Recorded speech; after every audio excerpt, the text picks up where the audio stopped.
आदरणीय राबड़ी देवी जी के यहाँ पर जो सीबीआई का छापा डाला गया है, क्या निकलता मुझे ये बताओ कि कल सिग्नेचर हो गया, लेटर आया और आज छापा पड़ गया। उसी रास्ते पर चला जा रहा है कि 2024 तक बिल्कुल दफन कर दो विपक्ष को, ताकि जरा भी बोलने के काबिल तो छोड़ो छोड़ो, कहीं भी देखने के काबिल बना रहे। यही लोग अगर लालू जी जो सरेंडर कर देते हैं इनके सामने, और इन जैसा ये कहते हैं मोदी सरकार जो कहती है, प्रधानमंत्री मोदी जी कैसे वैसा ही वो करते, कुछ भी नहीं होता, और इनाम देकर पर उन्हें जो और मजबूत किया। नमस्कार, आप देख रहे हैं DS पर, मैं हूं आपके साथ नफीसा। ईडी और सीबीआई को लेकर विपक्ष ने मोर्चा खोल दिया है। ईडी और सीबीआई के दुरुपयोग को लेकर प्रधानमंत्री नरेंद्र मोदी को 9 दलों ने मिलकर पत्र लिख डाला है, भेज दिया है, और इसको लेकर सियासत भी तेज है। वहीं आरोप प्रत्यारोप का दौर भी जारी है। इसी सिलसिले में बातचीत करने के लिए हम एक बार फिर हाजिर हैं भानु प्रताप सर जी के साथ। सर, आपका स्वागत हमारे साथ हमारे चैनल पे। सर, सियासी मायने क्या है? 9 दल मिलकर ईडी और सीबीआई के दुरुपयोग को लेकर पत्र भेजा है पीएम मोदी को लेकर। सियासी माने हैं येन केन प्रकारेण किसी भी तरह से सत्ता अपने हाथ में रखो, और वर्तमान में मोदी सरकार ये काम बखूबी कर रही है। लेकिन सर, अगर सीबीआई कार्रवाई करे, उसको लेकर ये आशंका जाहिर करना कि ये लोकतंत्र को खराब करने की, खत्म करने की कोशिश है, ये कितना सही? बिल्कुल सही है ये, क्योंकि सीबीआई कार्रवाई किस पे कर रही है, कब कर रही है? सीबीआई को अगर वाकई में काम करना है तो हजारों मुकदमे उसके यहां पर हैं पेंडिंग, तो जितने भी लोगों के खिलाफ में मुकदमे पेंडिंग है उन सबके खिलाफ कार्रवाई करे। ये क्या बात है कि विपक्ष के ही खिलाफ आप कार्रवाई कर रहे हो, और एक बार नहीं लगातार आप विपक्ष के खिलाफ कार्रवाई कर रहे हो।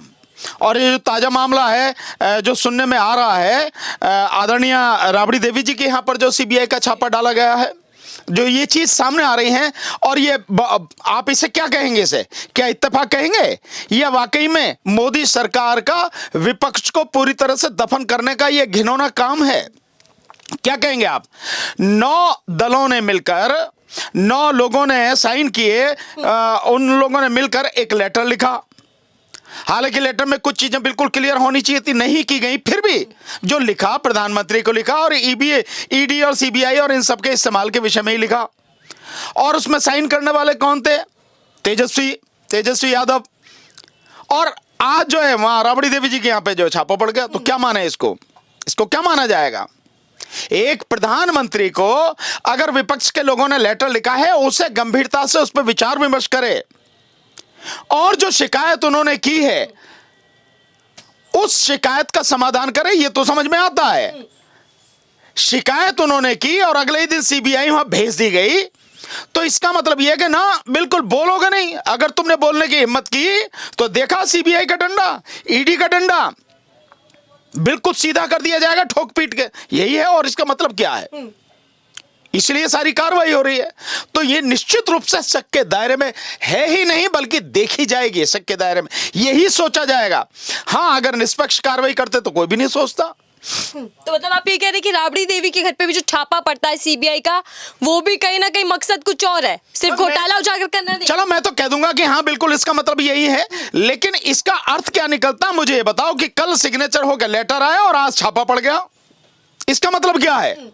इसका मतलब साफ है कि बिहार में जिस तरह से नीतीश जी जो है उन्हें छोड़ के उनमें आरजेडी के साथ में मिल गए, और उन्होंने सरकार उनके साथ में बना ली, और अब जो आरजेडी का मुख्यमंत्री है वहां पर तेजस्वी यादव, सो उनकी माताजी के घर पे, पूर्व मुख्यमंत्री राबड़ी देवी जी के घर पे जो छापा डाला गया सीबीआई का, ये क्या है? ये बदले की कार्रवाई है।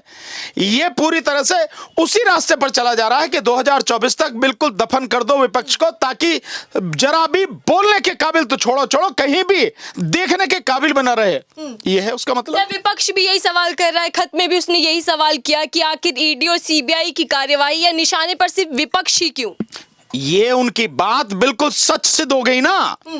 क्यों का मतलब तो सब जानते हैं, प्रधानमंत्री बताएंगे नहीं, क्योंकि इतना नैतिक साहस प्रधानमंत्री में है नहीं।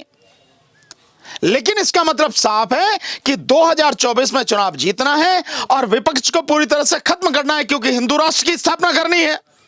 हिंदू राष्ट्र में विपक्ष की क्या जरूरत है? वहां तो राजतंत्र स्थापित होगा, और राजतंत्र में केवल एक पार्टी होती है, या एक ही पक्ष होता है, या राजा ही होता, पार्टी भी नहीं होती, राजा ही होता। तो मोदी जी जो राजा बनने के चक्कर में जो है पूरे विपक्ष को तबाह करने पर तुले हुए हैं, इसलिए ईडी का और सीबीआई का इस्तेमाल किया जा रहा। तो सर क्या कोई उम्मीद है कि जो विपक्ष ने पत्र लिखा है पीएम मोदी को उसका कोई असर देखने को मिलेगा? असर दिखा तो सही, इससे बढ़िया असर क्या होगा, इससे जल्दी असर क्या होगा कि उधर पत्र लिखा, सिग्नेचर करके भेजा, प्रधानमंत्री के कार्यालय में आया, उन्होंने सीबीआई को कहा कि जाके भैया जरा घर टटोल गया, इनका क्या है कहानी, चले गए वो वहां जाके जो छापा मार दिया, मुकदमा कर दिया। और इससे जल्दी और क्या होगा भाई, ये तो सारी कवायद, इससे तगड़ा असर और क्या होगा। रही आप ये कहो कि प्रधानमंत्री मोदी अपने जो है काम करने के ढंग को, तरीकों को बदलें, यही लोग अगर लालू जी जो सरेंडर कर देते इनके सामने और इन जैसा ये कहते हैं मोदी सरकार जो कहती है, प्रधानमंत्री मोदी जी कैसे वैसा ही वो करते, कुछ भी नहीं होता और इनाम देकर पर उन्हें जो और मजबूत किया जाता, उन्हें सम्मानित किया जाता इनाम देके।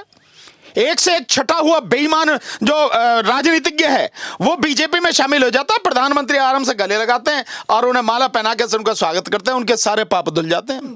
सर आप तो विपक्ष की भाषा बोल रहे हैं कि विपक्ष भी यही कह रहा है कि मैं हूं विपक्ष, भाषा क्या बोल रहा हूं, मैं विपक्ष हूं, विपक्षी नहीं, मैं विपक्ष हूं। मैं देश की जनता का प्रतिनिधि हूं, मैं देश की जनता का प्रतिनिधित्व करता हूं और देश की जनता ही विपक्ष है। मैं उसके विरोध में हूं, मैं उस गलत बात का जो देश के संविधान के अनुसार नहीं है, देश के संविधान के विरोध में है और देश का प्रधानमंत्री कर रहा है, मैं उसका विरोध में हूं, उसका विरोध करूंगा, मैं खुल के करूंगा। लेकिन सर बीजेपी कहती है कि अगर गंगा जैसी पवित्र है वो, अगर आप एक भी आरोप साबित करके दिखा दीजिए उस पे।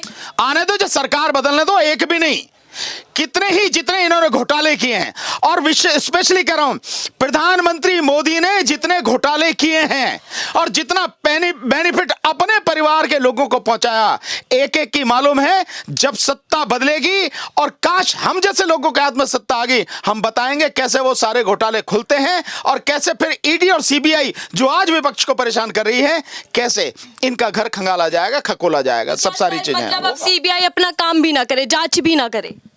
कौन मना कर रहा जांच करने के लिए, लेकिन एक प्रधानमंत्री के इशारे पर आप केवल विपक्ष को निशाना बनाकर और गलत सलत सब सारे काम कर रहे हो आप। मतलब आपने शपथ तो ली संविधान की, मोदी की शपथ तो थोड़ी ली थी भाई। ईडी वालों ने, सीबीआई वालों ने मोदी की शपथ ली थी भाई, क्या नहीं ली ना? शपथ तो देश के संविधान की ली थी ना, संविधान के अनुसार, कानून के अनुसार काम करने की शपथ ली थी ना, तो मोदी के अनुसार काम क्या कर रहे भाई, बात थोड़ी है। सर लोग तो ये भी पूछ रहे हैं कि क्या सीबीआई की छापेमारी अडानी के दफ्तर पर भी होगी? नहीं होगी, नहीं होगी। क्यों सर? भाई मोदी का यार है वो अडानी मोदी का यार है और आप देख रहे हैं किस तरह से लगातार उसे बचाने की कोशिश की जा रही है। उसके यहां पे छापे काहे पड़ेंगे?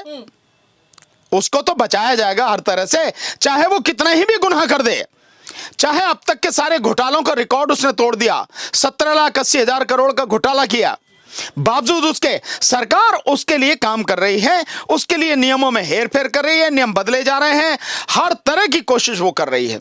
तो सरकार उसे बचाएगी। उसके यहाँ आप छापे की बात करो, कोई सोच भी नहीं सकेगा, ईडी और सीबीआई वाले उनके ख्यालों में भी नहीं आ सकेगा कि अडानी के मतलब सोच भी लें, मुकदमा हो जाए, इंक्वायरी कर लें, इन्वेस्टिगेशन कर लें या किसी भी तरह की वो हो जाए, मतलब ही नहीं है। लेकिन सर कुछ लोग कह रहे हैं कि जिस तरीके से धीरे धीरे छापेमारी का सिलसिला जारी है तो हो सकता है कि अडानी के यहाँ पे भी छापा पड़ जाए।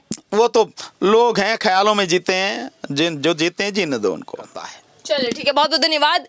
भानु प्रताप जी थे जिनसे खासा बातचीत हुई, लेकिन वहीं विपक्ष लगातार एक ही सवाल उठा रहा है कि आखिर ईडी और सीबीआई की कार्यवाही या निशाने पर सिर्फ विपक्ष ही क्यों? क्या बीजेपी के अंदर जितने भी मंत्री नेता हैं वो सब दूध के दूल्हे?